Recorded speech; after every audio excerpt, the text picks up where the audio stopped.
Mbak,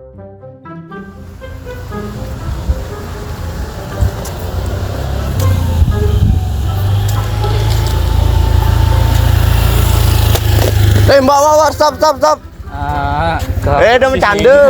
Main kali Uber ini tuh. Mbak, kan maksudnya nih utang ke sini. Alay God. Sila etika mo.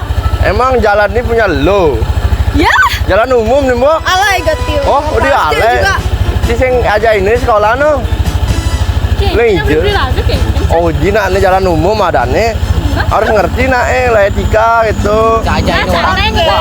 Harus cai mbok ini senang lah etika katin tuh. Yang misi itu yang kena aja nih, Mbak. Lihat tuh ada orang berantem. Aduh, makanya buang sampah tuh di tempatnya. Tapi di komplekku masih minim tempat sampah.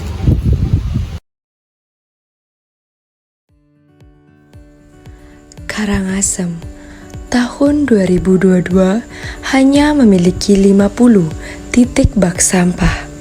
Pengelolaan sampah ini masih belum mencukupi. Banyak wilayah di kota yang belum memiliki tempat sampah, bahkan di desa-desa tidak ada pengangkutan sampah. Sehingga terkadang masyarakat yang malas cenderung membuang sampah pada area rumahnya atau lahan kosong di sekitar rumahnya. Ya, bahkan sampah rumah tangga yang paling mendominasi dari jumlah sampah yang lain. Permisi Pak, Ya. dengan Bapak lagi? siapa? Dengan Bapak Wayan. Oh ya, boleh saya bertanya Pak? Boleh. Gimana? Saya mau bertanya tentang sampah Pak. Ya. Bagaimana cara pemilahan sampah saat ini di rumah Bapak? Bisa dijelaskan Pak? Oh begini, Dik. Nah, itu sampah yang ada di rumah Bapak itu selalu Bapak bedakan ya. Ya. Nah, itu ada sampah organik, ada sampah plastik. Nah, terus kalau sampah organik Bapak kumpulkan untuk diolah menjadi pupuk atau kompos ya? Iya. Ya. Kalau plastik Bapak kumpulkan nanti untuk didaur ulang lagi Ya. gitu. Biasanya sampah plastik itu dibuang kemana Pak? Nah, itu Bapak kumpulkan nanti jual aja. Oh, iya. Ya. Gimana?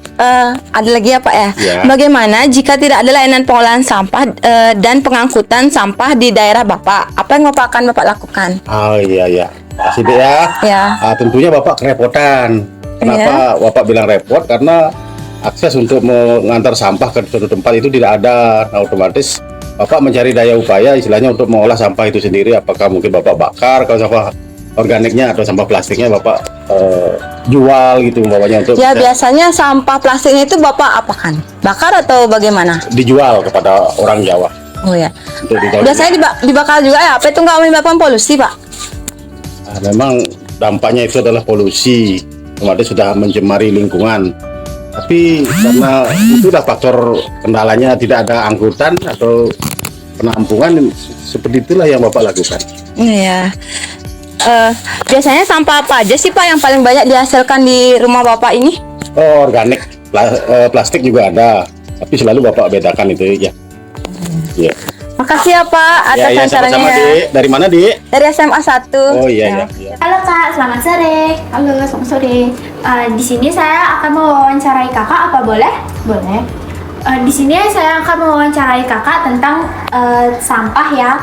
Yang pertama itu di sini saya akan bertanya 2 pertanyaan saja. Yang pertama itu bagaimana cara pemilahan sampah di rumah Kakak saat ini? Nah, untuk pemilahan sampah itu kan ada 2 sampah ya. Sampah organik sama anorganik. Nah, untuk sampah organik itu mungkin berupa sisa makanan, sisa bahan-bahan dapur atau punya tanaman, bisa daun-daunan. Nah, untuk kalau sampah anorganik itu berupa sisa plastik, kaleng atau enggak botol minuman. Seperti itu. Yang kedua yaitu bagaimana jika tidak ada layanan pengelolaan sampah dan pengangkutan sampah di daerah Kakak, apa yang akan Kakak lakukan saat ini? Untuk tidak ada layanan pengelolaan sampah atau pengangkutan sampah itu mungkin kita inisiatif sendiri ya untuk pemilahan sampahnya. Nah, untuk pemilahan sampah yang dibilang yang dari awal itu kan ada anorganik sama organik. Nah, untuk yang organik itu kan kita bisa jadikan pupuk kan. Nah, untuk yang sampah anorganik itu kita bisa kumpulkan lalu kita bawa ke TPA Karangasem agar bisa kelola atau didaur ulang. Oke, terima kasih Kak. Bye. Bagaimana cara pemilihan sampah di rumah kakak saat ini? Saat ini saya mengakui bahwa pengolahan sampah di rumah saya kurang baik. Semua jenis sampah termasuk sampah organik, plastik, kertas, dan logam dicampur menjadi satu. Hal ini menyebabkan sulitnya proses pemilahan dan daur ulang sampah yang efektif. Pertanyaan nomor 2, bagaimana jika tidak ada layanan pengolahan sampah dan pengangkutan sampah di daerah kakak? Apa yang akan kakak lakukan?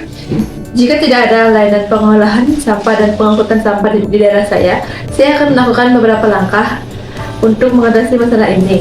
Pertama, saya akan memulai dengan meningkatkan pemilahan sampah di rumah. Saya akan membeli wadah sampah yang terpisah untuk setiap jenis sampah, seperti plastik, kertas, logam, dan sampah organik. Saya juga akan memastikan bahwa setiap wadah memiliki label yang jelas agar anggota keluarga dapat dengan mudah membedakan dan memilah sampah dengan benar. Nomor 3, sampah apa saja yang dihasilkan dan yang paling banyak sampah apa saja? Jenis sampah yang dihasilkan dapat meliputi organik seperti sisa makanan dan non-organik seperti kertas, plastik, dan logam.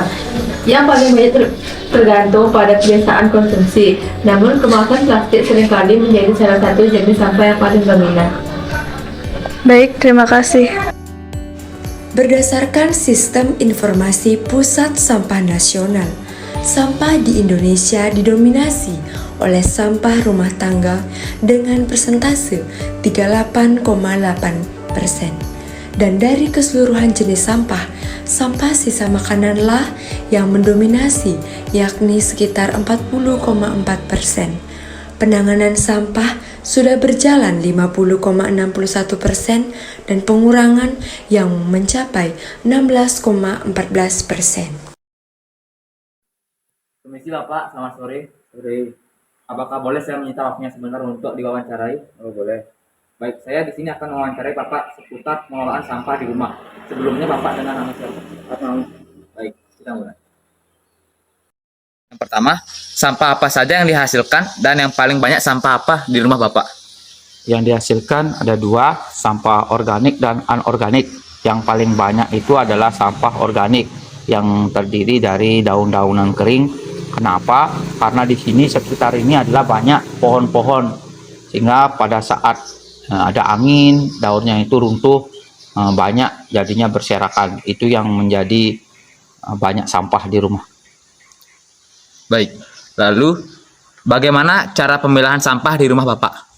Nah, seperti yang saya katakan tadi, karena ada 2 jenis sampah, organik dan anorganik. Kalau yang organik, yang terdiri dari sampah daun-daunan, kemudian sampah dapur, sedangkan sampah yang anorganik itu ada plastik, kertas, kemudian yang lain-lainnya, itu kita pilah.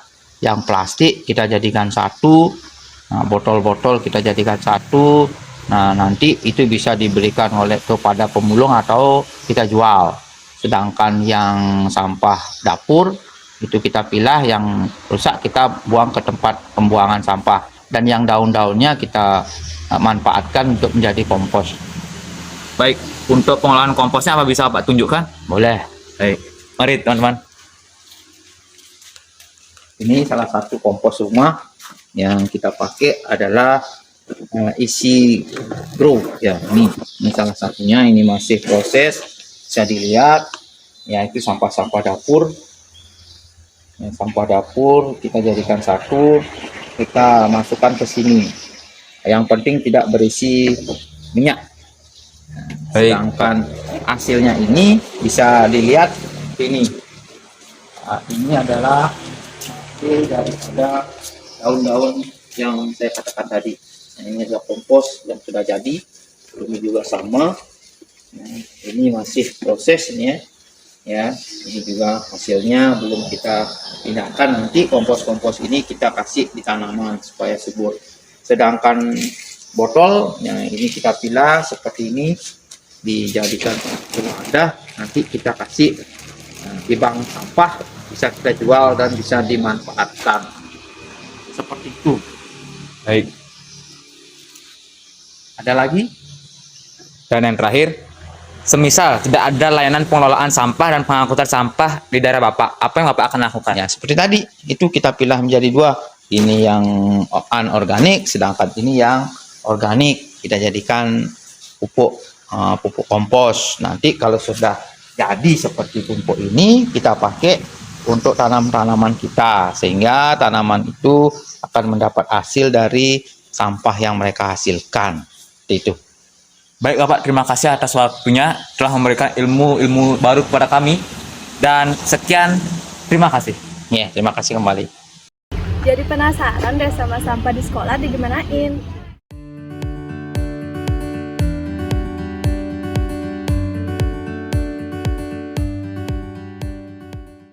Permisi Bu, selamat siang. Ibu atas nama siapa?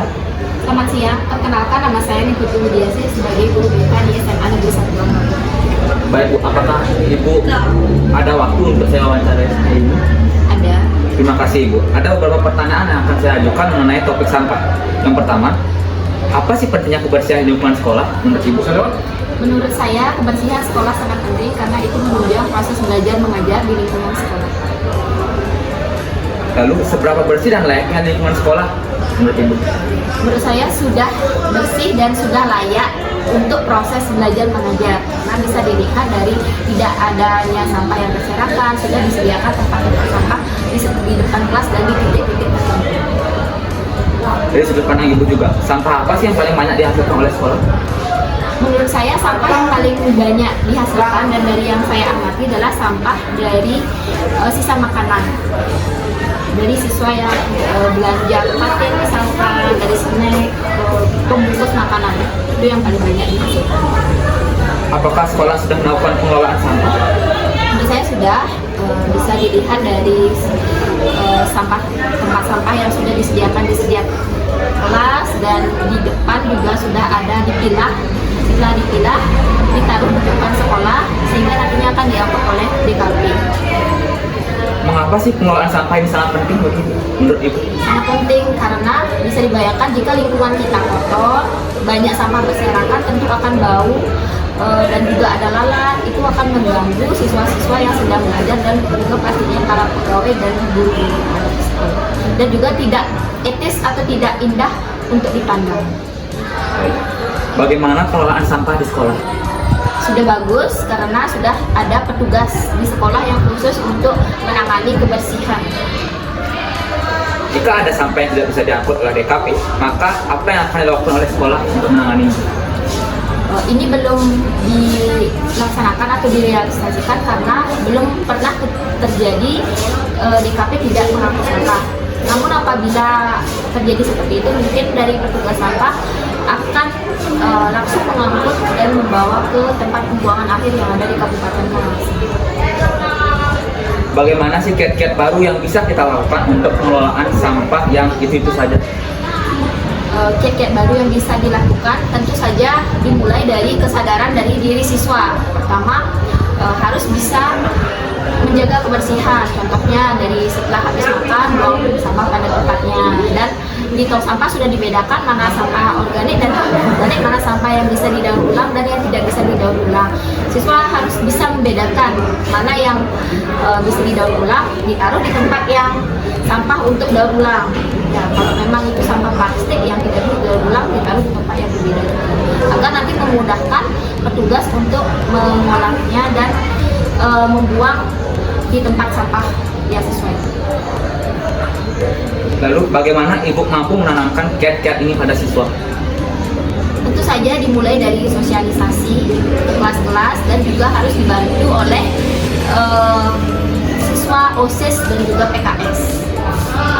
Terima kasih Ibu atas waktunya. Mohon maaf saya menyita waktunya. Sekian. Baik, tolong perkenalkan namanya Pak. Nah, perkenalkan nama Bapak Gede Sujaya. Tugasnya Bapak tukang kebun. Pertanyaan pertama, seberapa bersih lingkungan sekolah menurut Bapak? Cukup bersih. Yang kedua, kapan sekolah menjadi sangat kotor? Di saat siswa pulang atau kegiatan-kegiatan seperti perpisahan itu. Yang ketiga, sampah apa yang paling banyak dihasilkan? Sampah plastik dan sampah-sampah dedaunan. Yang keempat, berapa kali Bapak membersihkan sekolah? 2 kali, pagi dan sore. Kalau sorenya jam 4. Terus pertanyaan selanjutnya, bagaimana Bapak mengelola sampah-sampah itu?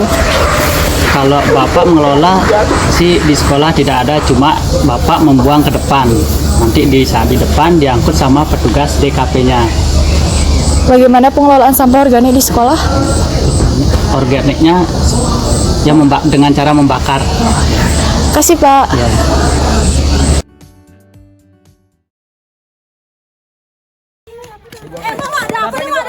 Ini loh, mereka buang sampah sembarangan di jalan umum. Ini senang lah gati. Marilah Mbok, kita sebagai masyarakat kita lebih peduli lingkungan.